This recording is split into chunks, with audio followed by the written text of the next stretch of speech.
Olá pessoal, estamos aqui hoje para mais uma aula de farmacologia veterinária e hoje a gente vai falar um pouco sobre os antimicrobianos.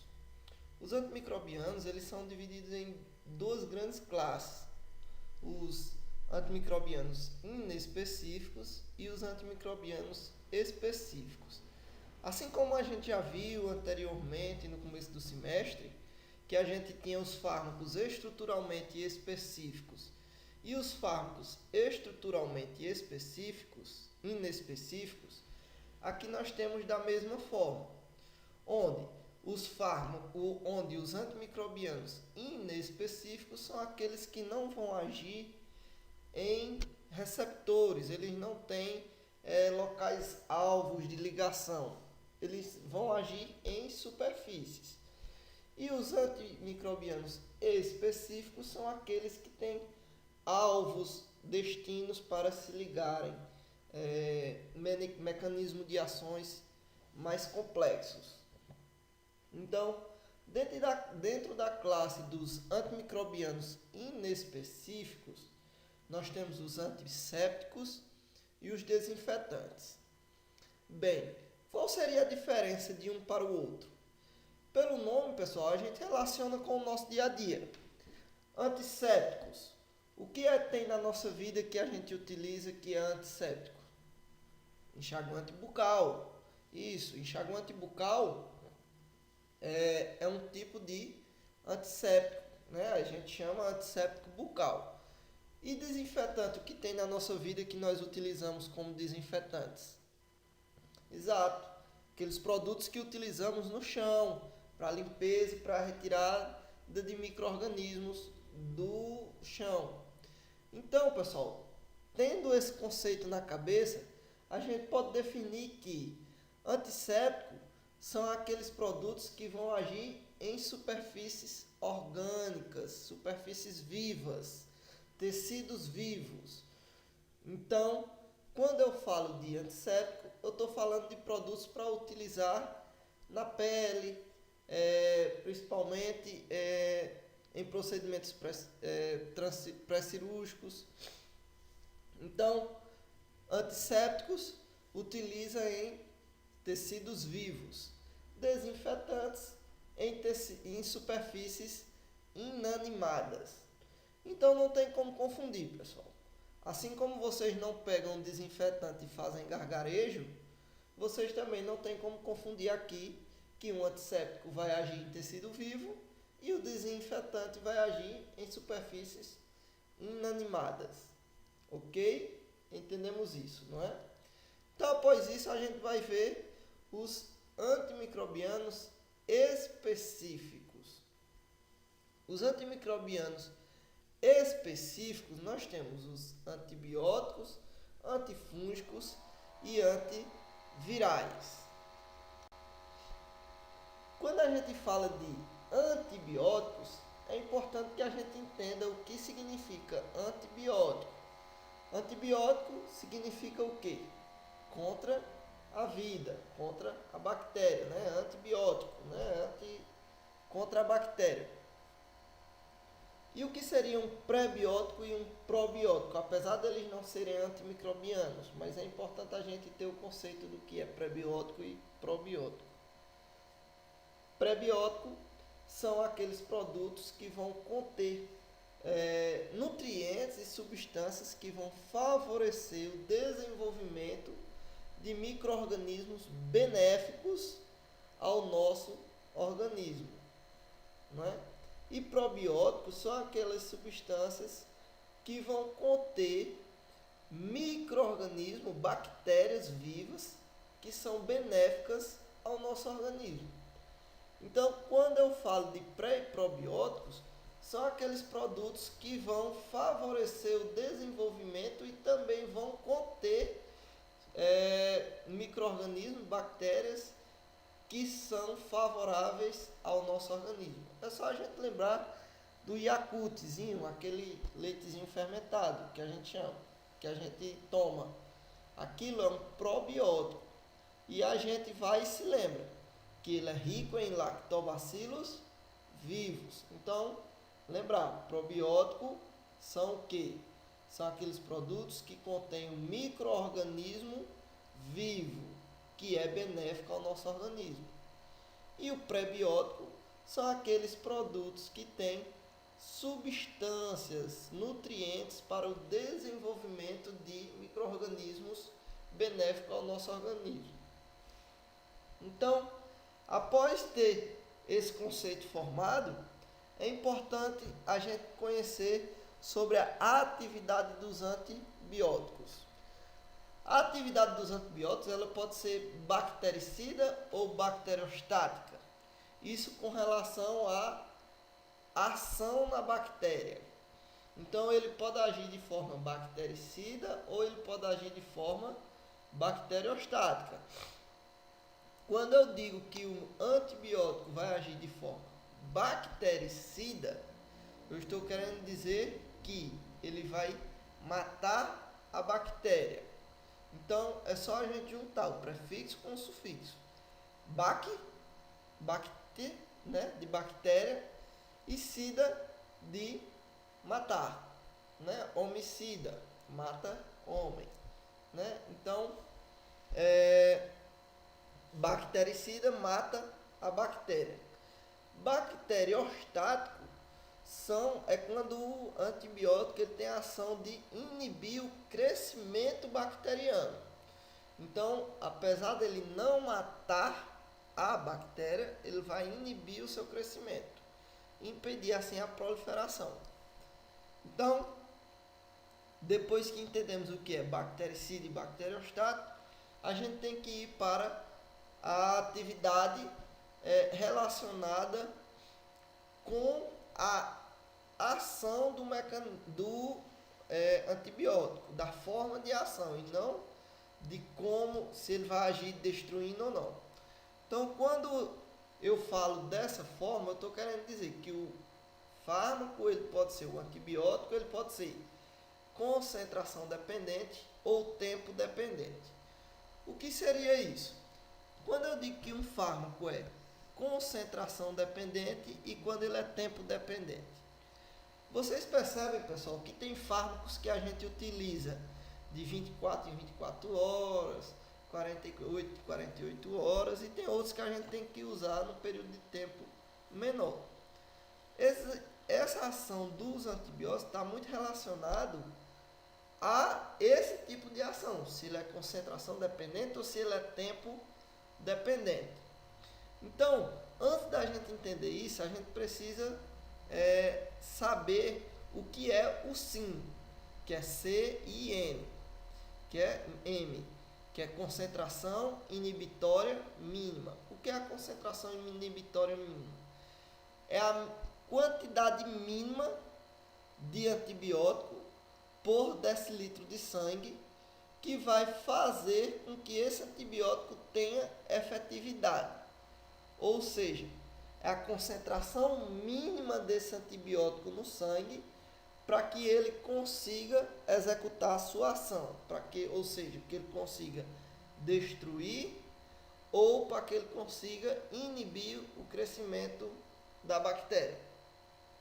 Então, quando eu digo do SIM, é como se eu falasse da janela terapêutica do fármaco.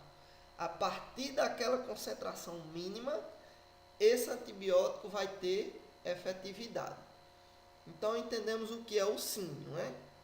Depois que a gente entende o que é o SIM, a gente pode partir para a definição do que é concentração dependente e o que é tempo dependente.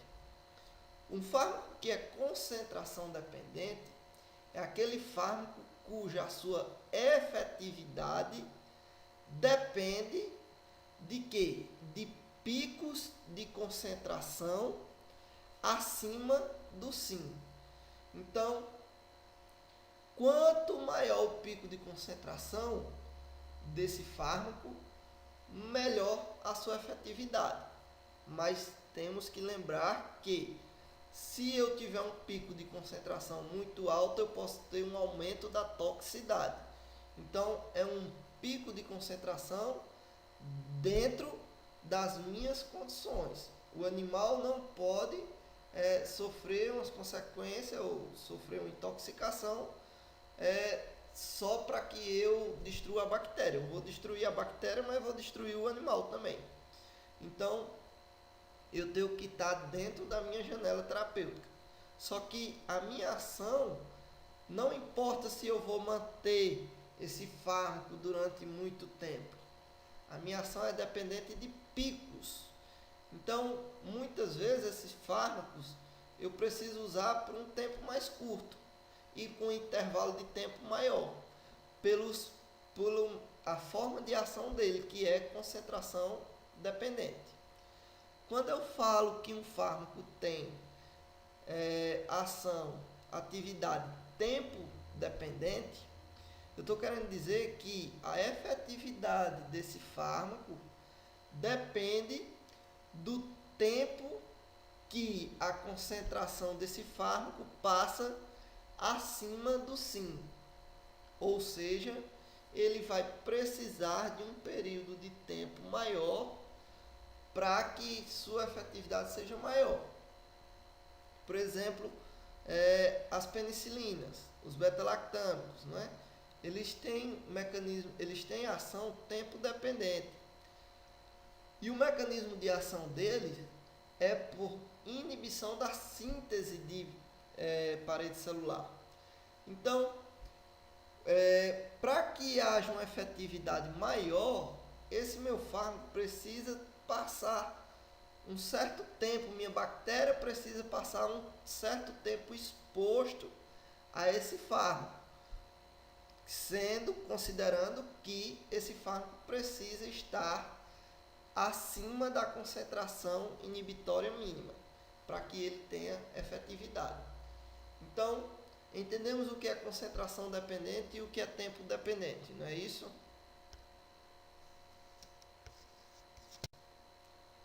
E aí, pessoal, nós temos a demonstração de alguns antibióticos que têm ação concentração dependente, aminoglicosídeo, fluoquinolonas, polimixinas, e alguns que têm ação tempo dependente, beta-lactâmicos, macrolídeos, glicosamidas, tetraciclinas, sulfa, trimetropina. E nós temos também um antibiótico que pode ter ação tempo dependente e concentração dependente. Nós temos também a relação do efeito pós-antibiótico. O que é o efeito pós-antibiótico? É a capacidade que o antibiótico tem de continuar inibindo a bactéria mesmo após o término de sua administração.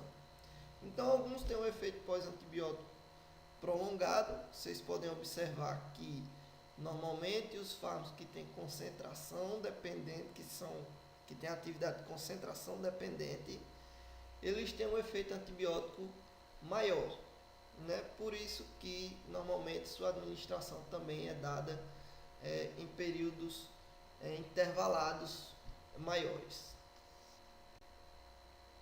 Então, pessoal, hoje o fármaco que nós vamos falar é a sulfa.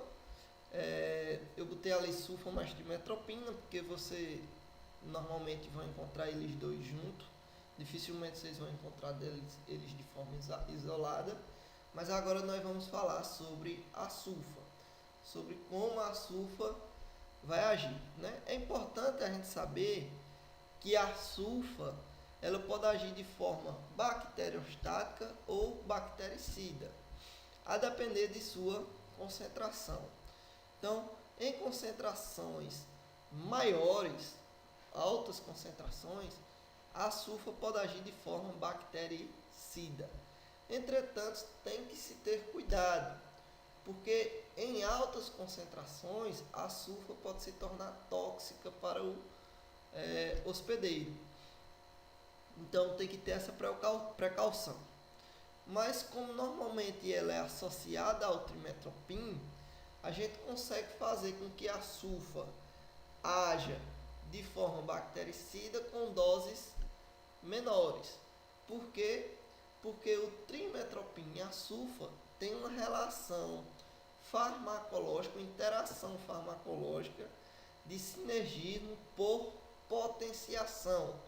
Vocês lembram que sinergismo por potenciação é aquele sinergismo que, quando tem administração conjunta, a soma dos seus efeitos é maior do que a administração deles separados. Então, a gente tem uma potencialização da ação dos fármacos. E já já a gente vai entender o porquê. Então, qual é o mecanismo de ação da sulfa?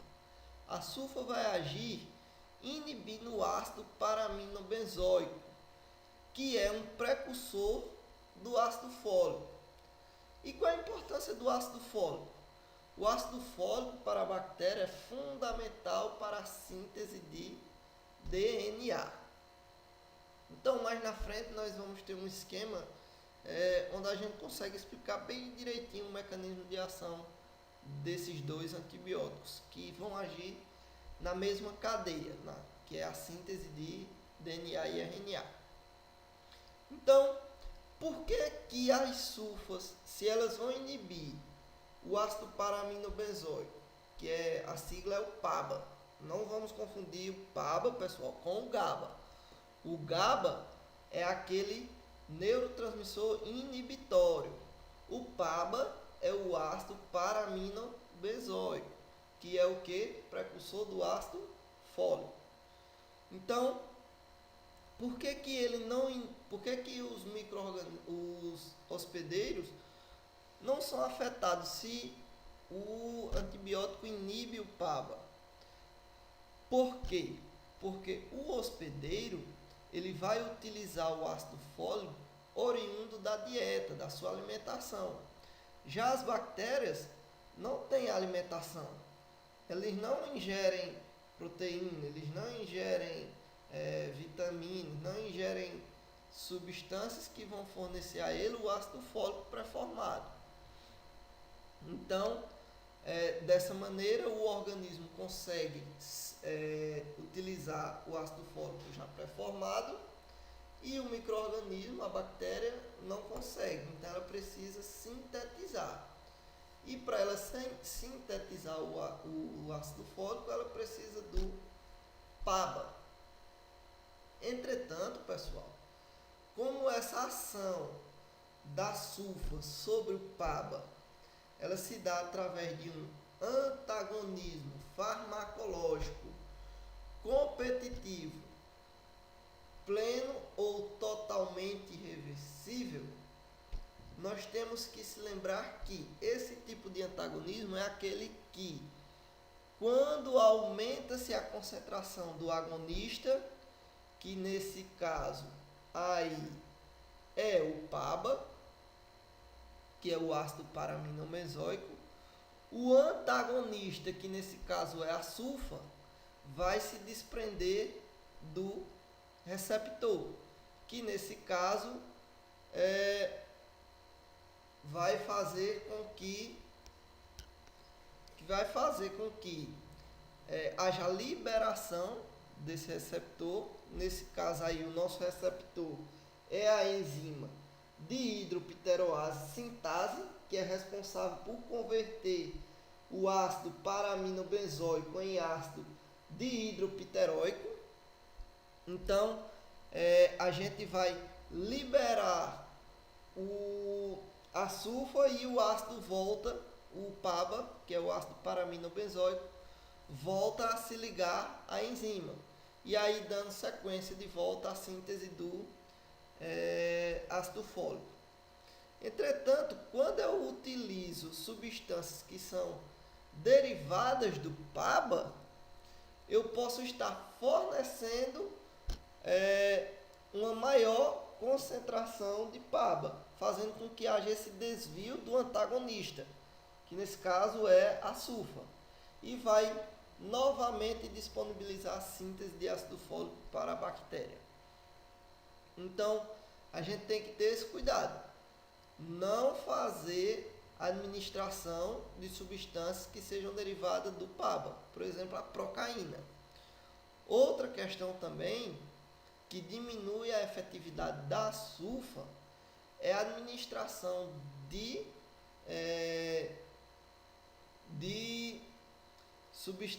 de antibiótico em casos que há formação de abscesso.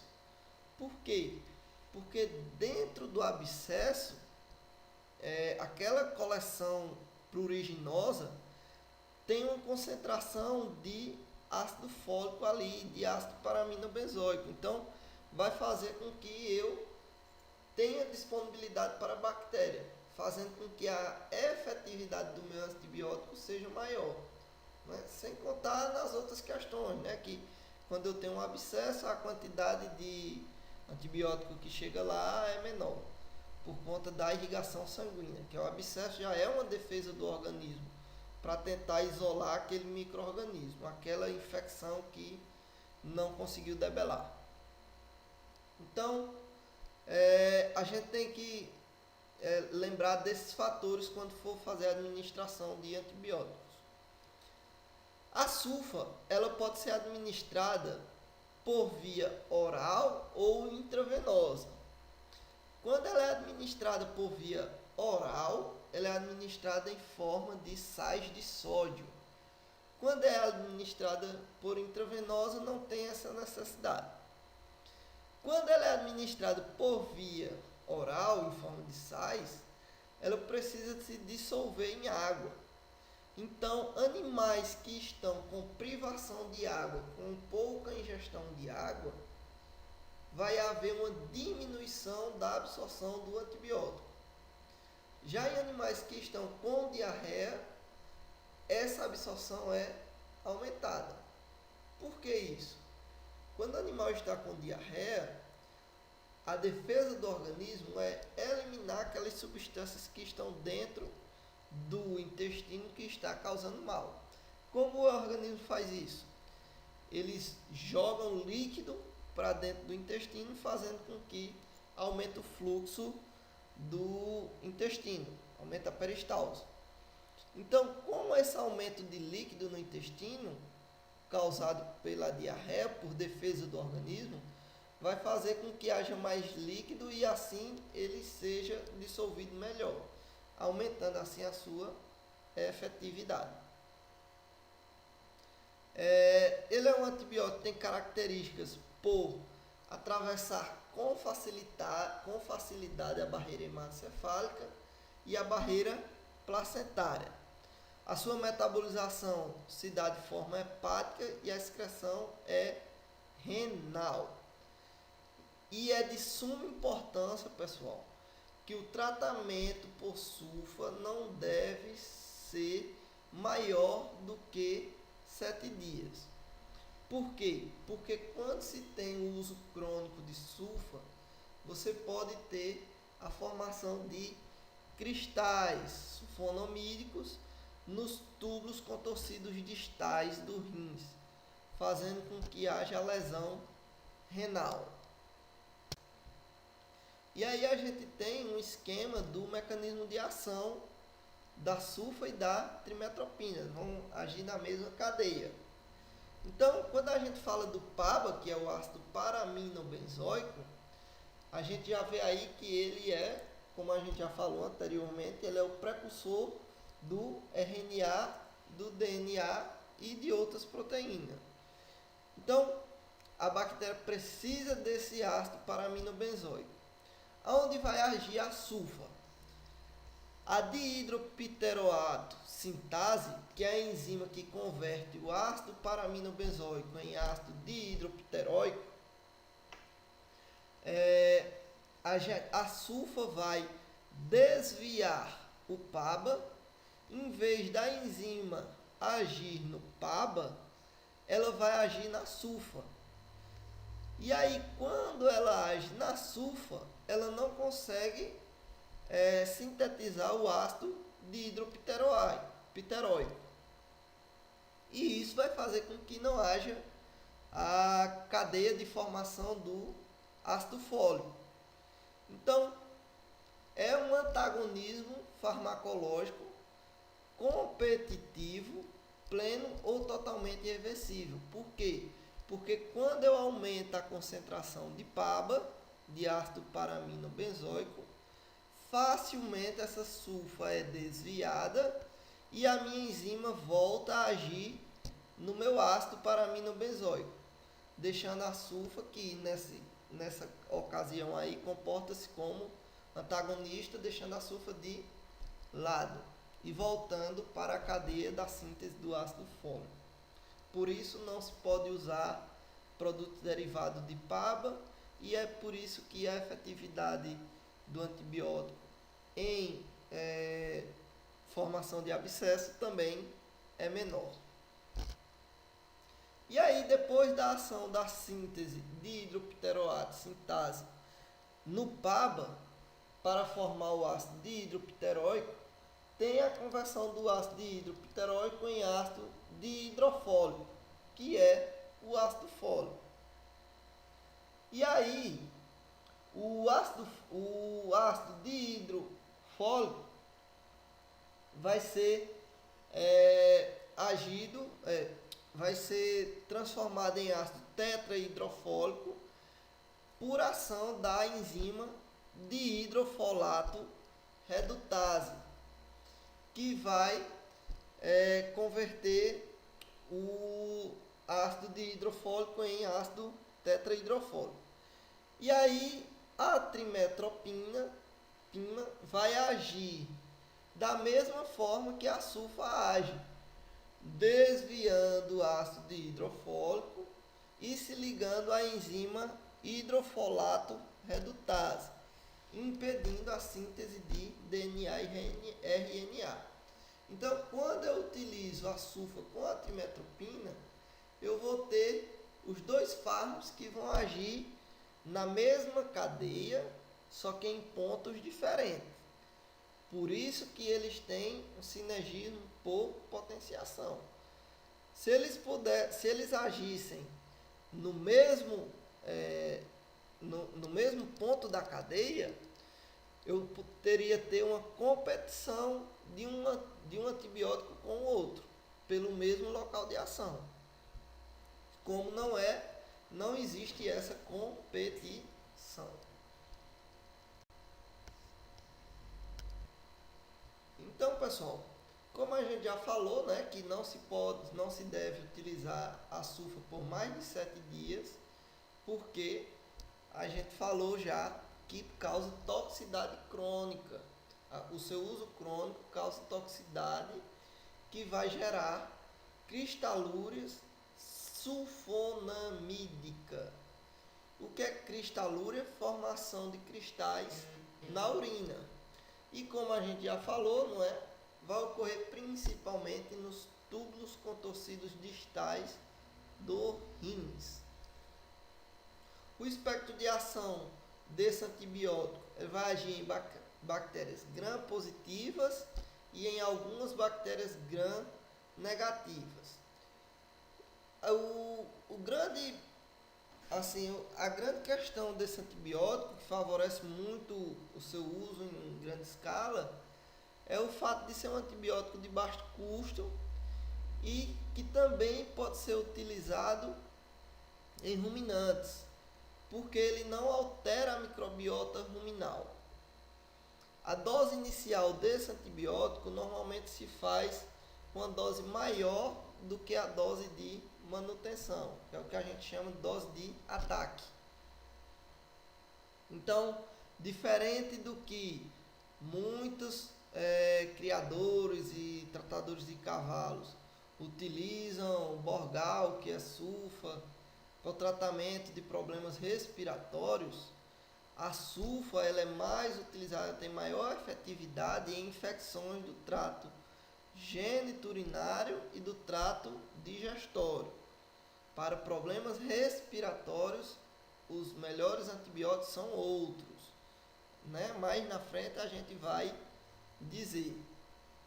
Então, como a gente também já falou anteriormente, é contraindicado na formação de abscesso e nas infecções por rickettsia.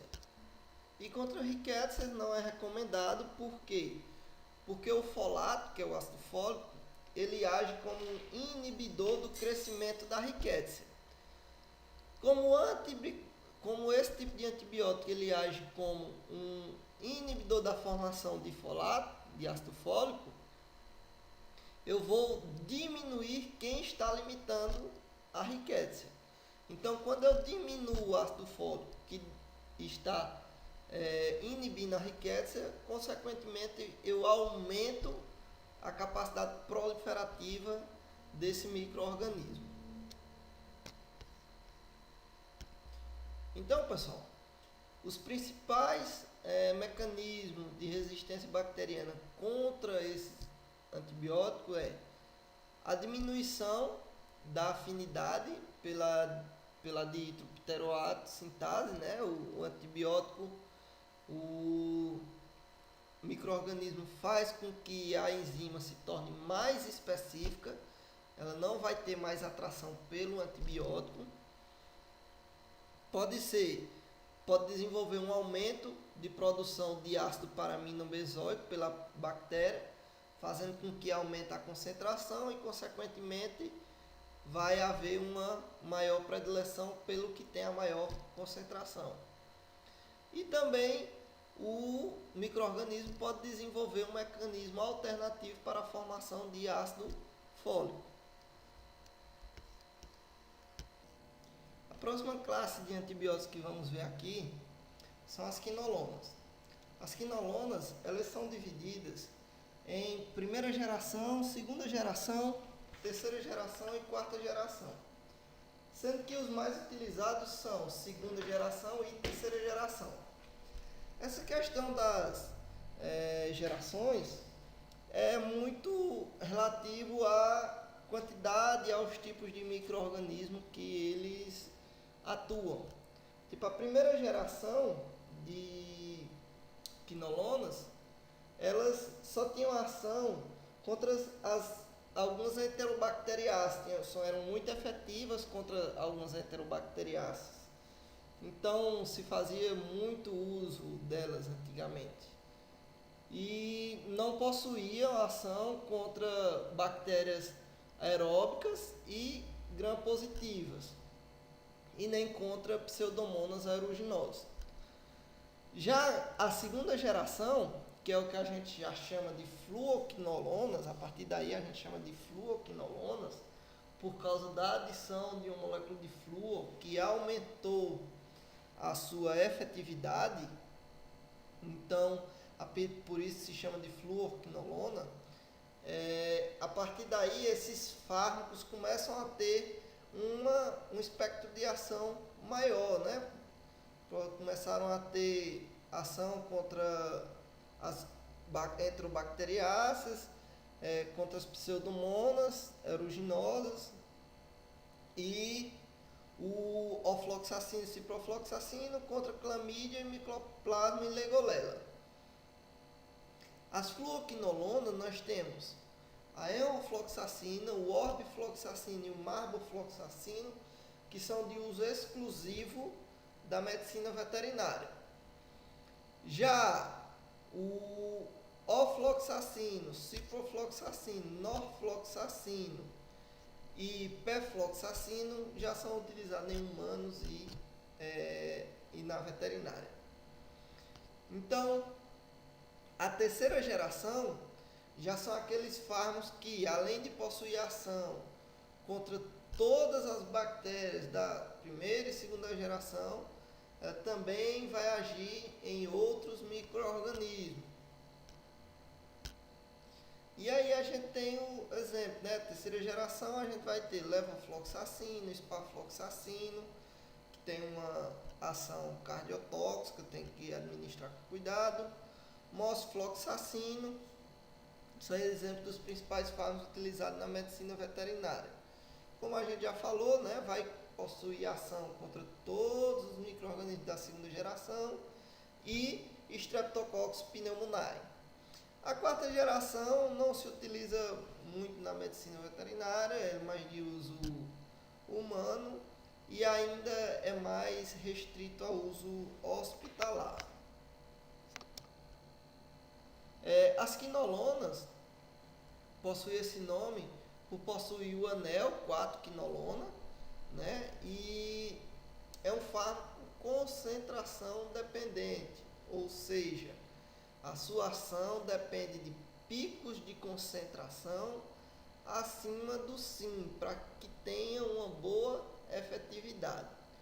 O seu mecanismo de ação ele se dá através da inibição da DNA girase, também conhecida como tropoisomerase bacteriana do tipo 2, que é aquela enzima responsável por espirular e enrolar a fita de DNA para que ela se torne ativa. Então, quando não tem a ação dessa enzima, a bactéria, o seu DNA não retorna à forma espirulada e ele não consegue ter expressão gênica. E aí a bactéria morre. Por isso que a ação desse antibiótico é uma ação bactericida, né? É um antibiótico que não deve ser utilizado junto com o clorafenicol e as rifamicinas. Por quê? Porque gera um efeito antagônico. Por via oral tem uma rápida absorção e tem uma baixa ligação com a proteína plasmática, ou seja, a sua biodisponibilidade é grande, né? Entretanto, isso faz com que a sua toxicidade seja um pouco maior. Então, as quinolonas são excretadas na urina e na bile em altas concentrações e na forma ativa. Então, como a gente falou, isso vai contribuir para que aumente a toxicidade hepática e renal desse fármaco. É um medicamento que não é indicado a utilização em animais jovens. Por quê? Porque vai gerar problemas articulares, degeneração articular, né? Promove danos à cartilagem articular. Tem um efeito de teratogenicidade, então não é recomendado para animais prens. E em felinos pode causar retinopatias, principalmente descolamento de retina. Não utilizar junto de anti-inflamatórios não esteroidais e metilxantinas, porque pode provocar reações adversas, como estimulação excessiva do sistema nervoso central, e com antiácidos pode diminuir a biodisponibilidade do antibiótico. A forma de resistência bacteriana se dá através de mutações e mudanças na permeabilidade da membrana, pois como o fármaco vai agir dentro da célula, lá no núcleo, na DNA girase, precisa transpassar a parede celular. Bem, essa próxima classe de antibióticos que nós vamos ver é um antibiótico que é bastante utilizado, são antibióticos beta-lactâmicos. Eles vão agir interferindo na síntese da parede celular. Então, é muito amplamente utilizado na medicina veterinária e na medicina humana. Foi um dos primeiros antibióticos a serem descobertos, né?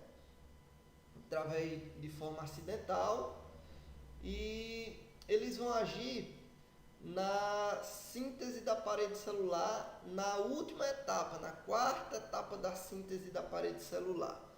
A síntese da parede celular ela é dividida em 4 etapas, onde na primeira etapa vai haver a formação da uridina difosfato, de ácido N-acetilmurônico, e a UDP, que é a uridina difosfato de acetilglicosamina. Esses dois açúcares vão ser sintetizados e depois disso vão ser transportados por um carreador lipídico até a parede celular. Quando ele é transportado até a parede celular, lá eles vão se polimerizar, formando uma cadeia linear, de forma alternada.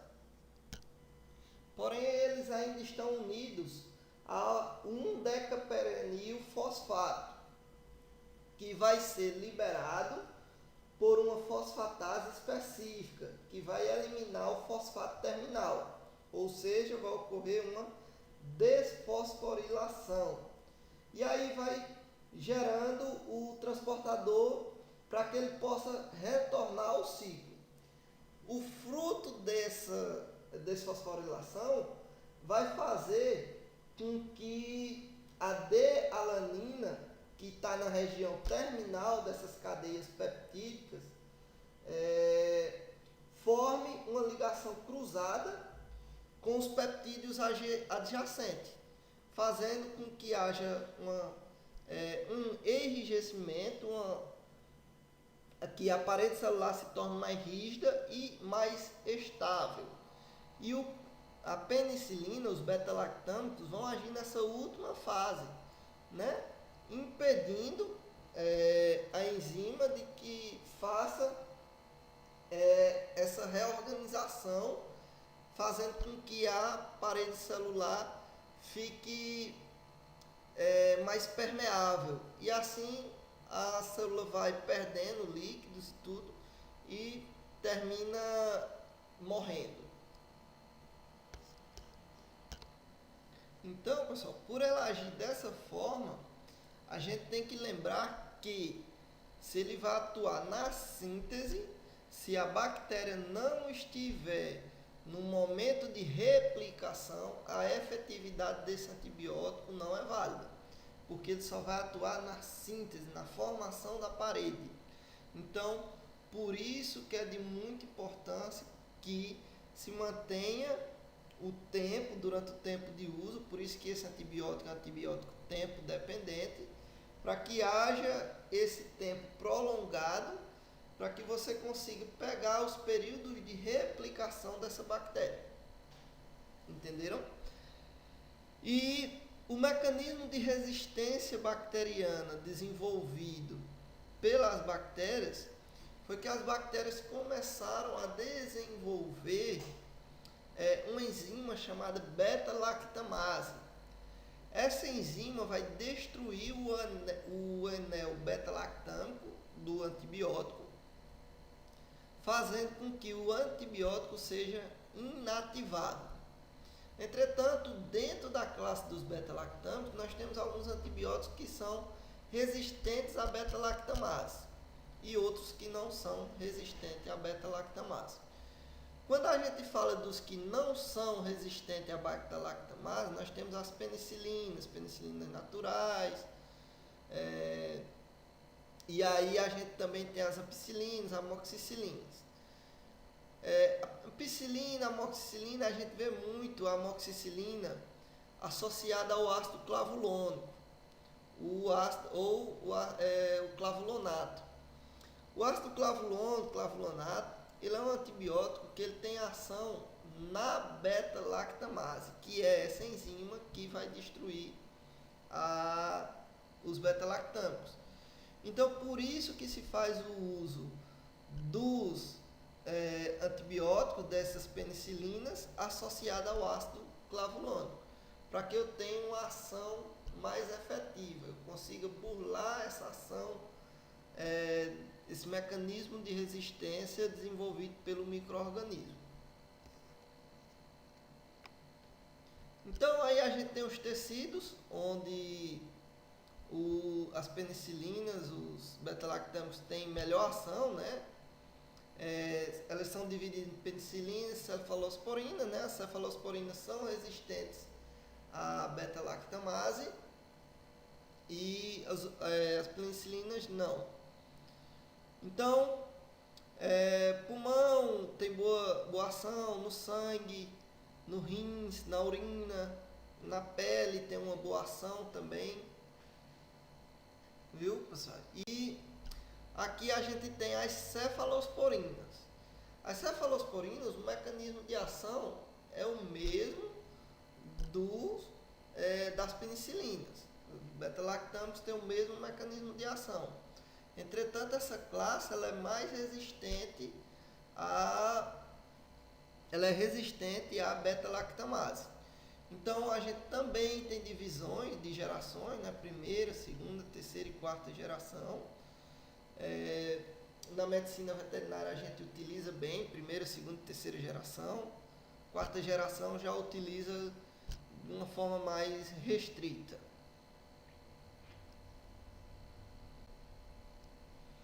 Outro antibiótico que vai agir na parede celular, nós temos a bacitracina. A bacitracina, a gente não encontra ela para administração por via oral, porque ela não tem absorção por via oral. Entretanto, ela tem uma boa ação contra bactérias gram-positivas e bactérias gram-negativas.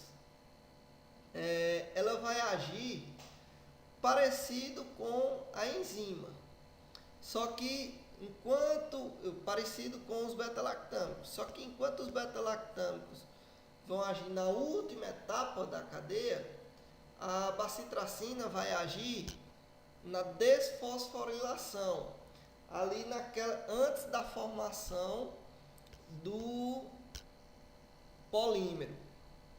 E aí, no caso os beta-lactâmicos iriam agir mais na frente, depois da formação do polímero, na última etapa onde ia ter a ligação entre essas substâncias para fazer a última etapa. Então, normalmente vocês vão ver a bacitracina associada a outros antibióticos, neomicina ou polimixina B, e ele limita-se a aplicações locais, tópicas, né? E dificilmente existe resistência bacteriana a esse antibiótico, né? Talvez pelo uso que seja menor e tudo, e a exposição seja menor. A próxima classe que nós vamos ver agora são os aminoglicosídeos. Os aminoglicosídeos, eles recebem esse nome constituídos de um núcleo hexose unido a aminas açúcares. Por isso eles recebem esse nome de aminoglicosídeos. Os principais fármacos que nós temos streptomicina, gentamicina, neomicina, amicacina e tobramicina. São bastante efetivos em bactérias gram-negativas e estafilococos. E tem uma ação de destruir a bactéria, uma ação bactericida, concentração dependente. Lembram, né, pessoal? Concentração dependente são que a sua ação, a sua efetividade é maior quando se apresenta picos de concentração acima do sim, e não tempo de exposição do fármaco, tempo de exposição do micro-organismo ao fármaco acima do sim. O seu mecanismo de ação se dá através da ligação à subunidade 30S do ribossomo, e vai fazer com que haja a não formação, ou seja, impedindo o RNA mensageiro de formar polímeros de proteína, né? Então, a síntese de proteína vai estar prejudicada. Esse tipo de antibiótico, a ação dele, ele depende de penetração na célula. Então, ele vai precisar se aderir à parede celular. Depois que ele se adere à parede celular, ele vai entrar para dentro da célula. Só que essa entrada para dentro da célula é dependente de um mecanismo transportador de elétron, que é oxigênio dependente, ou seja, dependente de oxigênio, né? Então, consequentemente, esse antibiótico não vai agir em micro-organismos que são anaeróbicos. Por quê? Porque esses mecanismos anaeróbicos não dependem desse mecanismo de oxigênio. Eles não utilizam esse mecanismo dependente de oxigênio. Uma associação muito grande que se faz desse fármaco é com beta-lactâmicos ou com qualquer outro fármaco que tem ação na síntese da parede. Por quê? Quando eu administro um fármaco que age na síntese da parede, esse antibiótico vai fazer com que aumente a permeabilidade da membrana celular da bactéria, facilitando a penetração do aminoglicosídeo. Então, essa associação é uma associação válida, né? Vai aumentar a efetividade do meu antibiótico. Então, a gente associa muito beta-lactâmicos a aminoglicosídeos na nossa rotina prática, né? Por exemplo, a gente tem como exemplo gentamicina associado a alguma penicilina ou até alguma cefalosporina mesmo, dependendo do caso, né? A dihidrostreptomicina, que é uma streptomicina, é um fármaco muito utilizado para o tratamento de leptospirose, né? Dá um exemplo para vocês. É um antibiótico também, assim como a sulfa, tem pouca ação na formação de pus, pois o pus inativa esse antibiótico, né? Aí a gente tem uma sequenciazinha da ordem de maior efetividade desses aminoglicosídeos, né? Que é a amicacina, tobramicina, gentamicina, neomicina e streptomicina. São antibióticos que têm um alto poder de nefrotoxicidade. Seu uso não deve ser superior a 7 dias. E quando a gente faz a administração por via intravenosa, a utilização tem que ser de forma lenta. Eu gosto de fazer diluído ele em soro, porque aí você diminui a chance de uma bradicardia, de uma queda de pressão arterial. Aí a gente tem a posologia, né, a forma de usar, alguns exemplos de aminoglicosídeo, né, amicacina, amplatmicina, gentamicina, dihidrostreptomicina, e assim vai, né? Esses antibióticos que nós vamos ver agora, as tetraciclinas, amplamente utilizado também, assim como os beta-lactâmicos, comumente utilizado na nossa rotina prática. Como os principais exemplares, a gente tem as oxitetraciclinas, as tetraciclinas e as doxiciclinas. Então, são antibióticos bacteriostáticos, eles atravessam a barreira placentária com uma certa facilidade, e o mecanismo de ação dele é através parecido com o aminoglicosídeo, né? Eles vão se ligar à subunidade 30S do ribossomo. Só que o aminoglicosídeo ele tem uma preferência pela unidade 30S. Já a tetraciclina ele pode se ligar à subunidade 40S.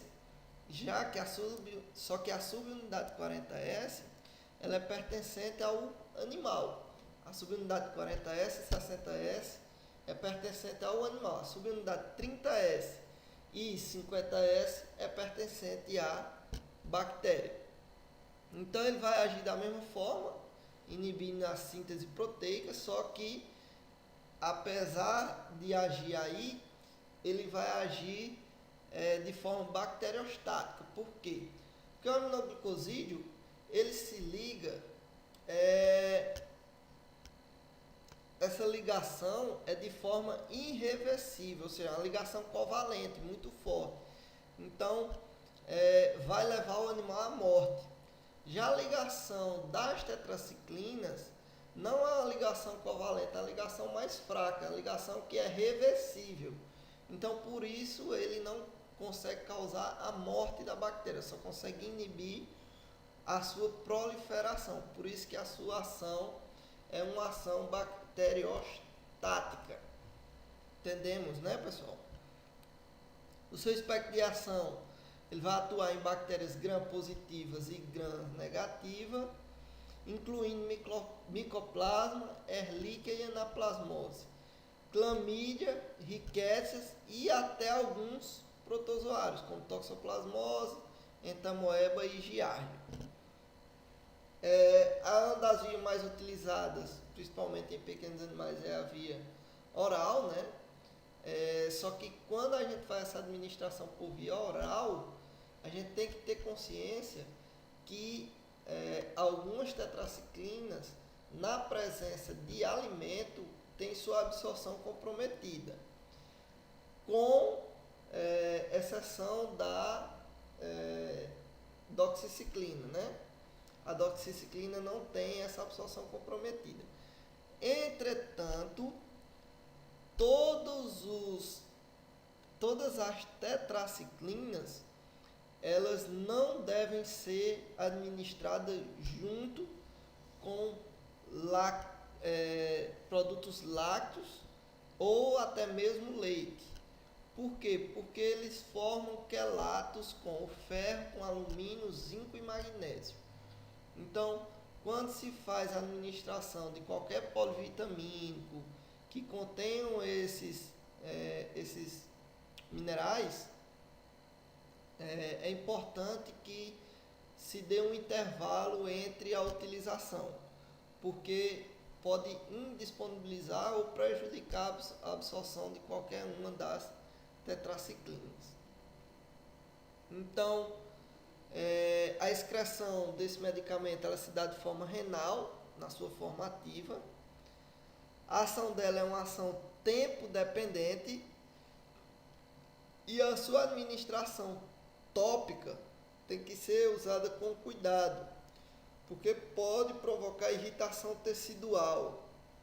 A sua administração por via oral pode gerar distúrbio na microbiota. E o seu uso contínuo pode gerar acúmulo, deposição da substância nos tecidos ósseos e dentes. Por isso que a gente às vezes vê alguns casos de animais que têm má formação dentária ou problemas articulares por uso excessivo de tetraciclina quando era jovem, né? Pode causar também hepatotoxicidade e nefrotoxicidade, porque, como a gente falou acima, a sua excreção ela se dá na forma ativa. Aí a gente tem algumas tetraciclinas, né? Oxitetraciclina, tetraciclina, doxiciclina são as principais utilizadas na medicina veterinária. E aí, pessoal, agora a gente vem para a classe dos antifúngicos. Os antifúngicos, os principais antifúngicos, eles são classificados em dois grupos: imidazóis e triazóis. Os imidazóis, onde a gente vai ter o cetoconazol e o miconazol, eles vão ter uma ação antifúngica de amplo espectro e podem até agir em algumas bactérias gram-positivas. O seu mecanismo de ação ele vai se dar através da enzima P450 do fungo. Vocês lembram da enzima P450, né? É responsável pela biotransformação de várias substâncias, sendo elas tóxicas ou não. Só que o fungo, ele utiliza a enzima P450 na síntese do ergosterol. O ergosterol, ele vai agir regulando a permeabilidade de membrana. Quando eu inibo essa enzima, eu vou prejudicar a permeabilidade de membrana no fungo, provocando assim a morte do meu fungo, né? É um fármaco que tem boa ação em pH ácido, ou seja, boa absorção por via oral. O miconazol ele não é administrado por via oral, ele só é administrado por via tópica. Apenas o cetoconazol é administrado por via oral. Entretanto, ele é um fármaco que causa muita hepatotoxicidade, Por quê? Porque ele age na enzima P450, no citocromo P450, né? Só que ele também vai inibir o P450 do hospedeiro. E aí vai gerar hepatotoxicidade, porque o fígado não vai conseguir metabolizar as substâncias no organismo. E em felinos, eles são mais sensíveis, tem que ter o uso mais cauteloso em felinos, né? Pode causar também teratogenicidade. Os triazóis, que a gente vai ter o intraconazol e o fluconazol, possuem o mesmo mecanismo de ação dos imidazóis. A única diferença é que ele tem uma preferência maior pelo citocromo P450 do fungo, pela enzima do P450 do fungo. Então, isso faz com que ele tenha uma toxicidade menor. Ele tem uma eficiência maior e uma toxicidade menor. Pode ser administrado por via oral, tanto o intraconazol quanto o fluconazol. E por via intravenosa a gente pode administrar o fluconazol. A gente tem que ter cuidado com a associação do fluconazol com alguns anticoagulantes, como a varfarina, porque ele pode potencializar o efeito desses anticoagulantes. O fluconazol ele também não deve ser utilizado em caso de hepatopatias. E quando ele é administrado por via intravenosa, ele rapidamente penetra, diferente de qualquer outro desses, quando são administrados, ele rapidamente penetra a barreira hematocefálica e atinge o líquido cefalorraquidiano.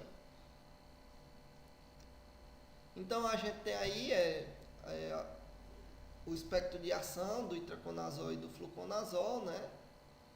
O fluconazol, como a gente falou, pode ser também administrado por via intravenosa, o intraconazol não, apenas por via oral.